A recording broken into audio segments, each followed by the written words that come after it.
Assalamualaikum warahmatullahi wabarakatuh. Berjumpa lagi dengan saya Nurrohim dari SMK Salam Jati Barang di video series pembelajaran mikrotik. Kali ini kita akan menggunakan mikrotik sebagai router. Oleh karena itu kita akan belajar bagaimana caranya mengkoneksikan komputer klien dengan mikrotik. Mikrotik yang kita gunakan masih sama, yaitu RB941, dan nanti kita akan menggunakan beberapa kabelan yang akan digunakan untuk mengoneksikan mikrotik ke komputer klien. Nah, dalam hal ini kita akan menggunakan Ether 1 sebagai sumber internet dan Ether 3 sebagai koneksi ke komputer klien.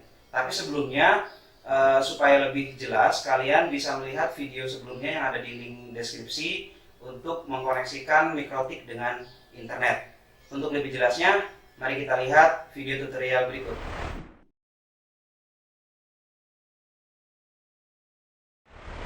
Untuk topologinya seperti ini. Ether 3 ini tersambung dengan komputer klien. Nah, kemudian Ether 1 ini tersambung dengan router pusat. Dan pastikan juga lampu indikatornya menyala dengan benar, sehingga ini menandakan bahwa koneksi terjalin dengan baik. Contoh, ketika koneksi tidak terjalin seperti ini. Nah, ini seolah-olah menyambung, tapi lampunya tidak nyala. Ini pastikan dulu lampu yang kita pakai atau indikator yang kita lihat di sini menyala dengan sempurna.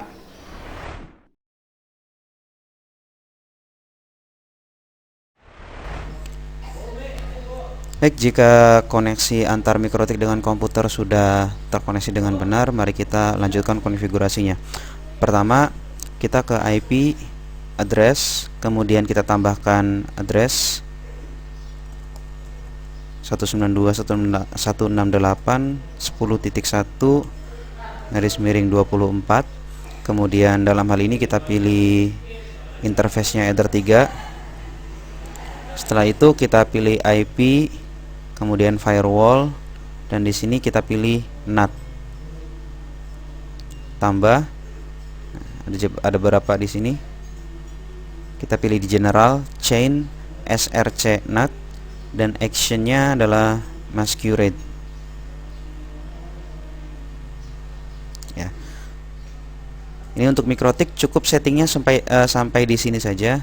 Selanjutnya kita akan setting dari sisi komputer klien.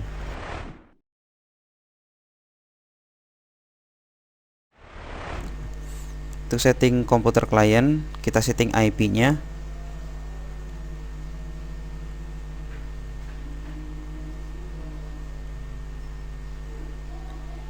Kita setting menjadi 192.168.10.2. Ini terserah, boleh 10 titik berapapun, yang penting jangan 10.1, karena 10.1 sudah digunakan pada mikrotik. Nah, untuk subnet masknya sudah terisi. Kemudian default gateway-nya kita pilih 192.168.10.1. Ini adalah IP mikrotik yang terhubung dengan klien. Nah, untuk DNS-nya dalam ini kita ambil saja DNS Google 8888. Oke. Nah, sampai sini setting komputer klien juga sudah selesai.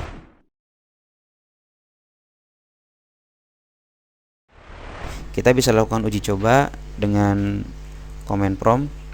Kita lakukan perintah ping 192.168.10.1. Nah, ini kita akan coba menghubungi IP mikrotik. Kita akan coba. Nah, hasilnya terkoneksi. Kita juga akan coba menghubungi IP mikrotik yang lain di interface yang lain, yaitu 3.100. Ini juga terkoneksi. Nah, kemudian kita lanjut ke IP di luar mikrotik. Nah, kalau kalian masih ingat, IP di luar mikrotik ini adalah salah satunya 192.168.3.1 yang menjadi IP root mikrotik tersebut. Ini juga masuk. Nah, sekarang kita akan coba menghubungi 8888. Ini juga masuk. Dan terakhir kita akan coba hubungi domain YouTube. Apakah masuk? Nah, ini juga masuk. Ya. Oke. Jadi pada percobaan kali ini sudah selesai. Kita lanjutkan dengan beberapa kemungkinan kesalahan yang terjadi.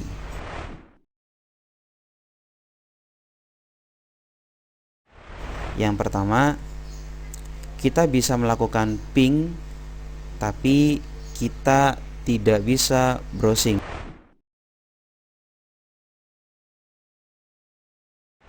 Ini kesalahannya kemungkinan ada di DNS yang tidak kita isi atau DNS yang tidak aktif. Kita lakukan hal seperti ini. Kita lihat, lakukan ping ke 888, ini masuk ya. Tapi kita coba lakukan, ada RTO nya, berarti jaringannya ini kurang bagus. Jaringan di sekolah saya agak terganggu sedikit ya. Tadi kita sudah lakukan percobaan ping ke 8888. Sekarang kita lakukan browsing. Kita coba apakah bisa. Nah, tidak bisa ya. Bisa dilihat di sini hanya loading saja. Begitupun kalau kita melakukan ping ke facebook.com. Kita lihat di sini apa hasilnya. Nah, di sini juga sudah ada jawaban, this site can be reached. Ya. Nah, di sini belum ada jawaban. Nah, di sini ping request could not find host facebook.com. Jadi dia tidak menemukan host untuk facebook.com. Karena apa? Karena tadi kita tidak mengisi DNS pada sisi komputer klien. Nah, sekarang coba kita isi.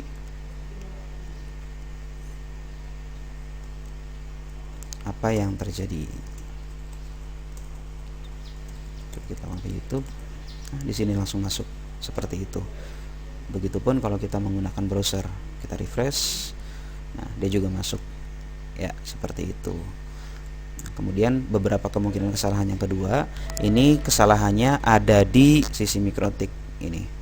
Kita lupa memberikan NAT masquerade pada mikrotik. Nah, kita uji coba di sini. Kita disable saja dulu.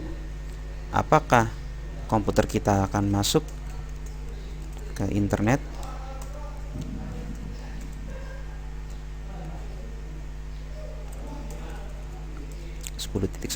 Nah, dia masih terkoneksi dengan IP mikrotiknya. Sekarang kita coba ke IP yang lain dari mikrotik tersebut. Ini juga masih masuk karena masih dalam satu mikrotik, tapi kita akan coba keluar mikrotik. Nah, 3.1 tidak bisa masuk. Ya, RTO, request timeout.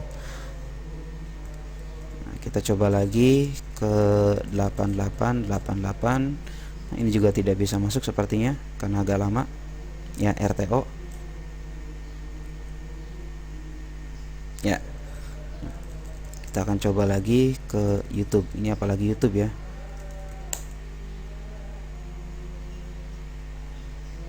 Nah, RTO lagi. Ya. Tapi dapat dilihat di sini bahwa ada balasan IP. Jadi DNS-nya bisa membaca IP dari atau host dari si YouTube ini, tapi dia tidak bisa menghubungi. Kenapa? Ini karena tidak ada NAT yang aktif di sini. Nah, kita coba aktifkan lagi. Apa yang terjadi? Masuk. Berarti ini semuanya juga masuk seperti itu. Dan kesalahan yang mungkin terjadi lagi, ini kita lupa memberikan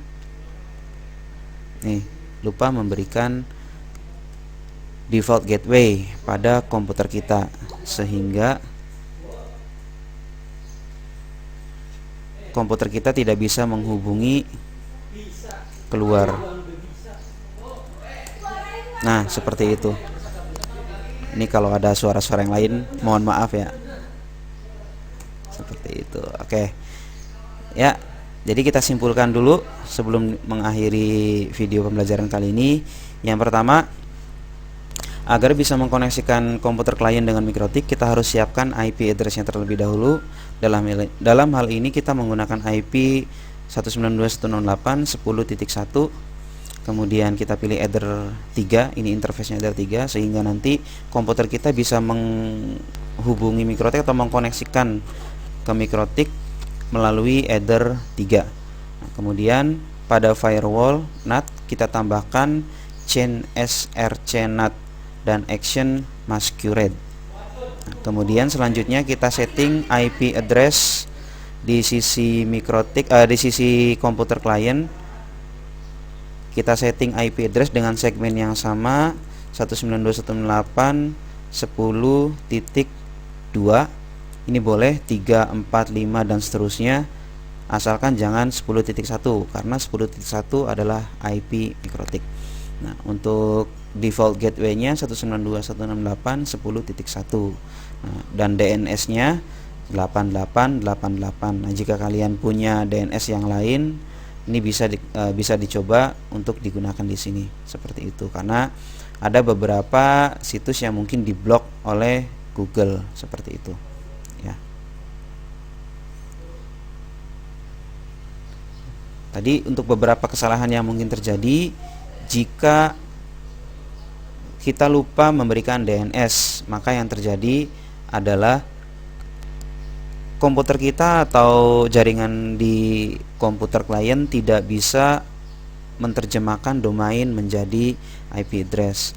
Nah, kemudian kesalahan yang kedua, jika di mikrotik bagian firewall NAT ini tidak ada NAT yang aktif, dalam hal ini masquerade dan chain src NAT tidak aktif atau tidak ada. Ini yang terjadi adalah komputer klien kita tidak bisa menghubungi jaringan di luar mikrotik, atau secara gampangnya komputer klien tidak bisa internetan seperti itu. Dan kemungkinan yang ketiga, jika kita lupa memberikan default gateway pada komputer kita, ini yang terjadi adalah komputer kita tidak bisa menghubungi keluar mikrotik seperti itu. Oke, itu saja dulu untuk video pembelajaran kali ini, dan untuk video selanjutnya nanti kita akan membahas tentang IP DHCP server pada mikrotik.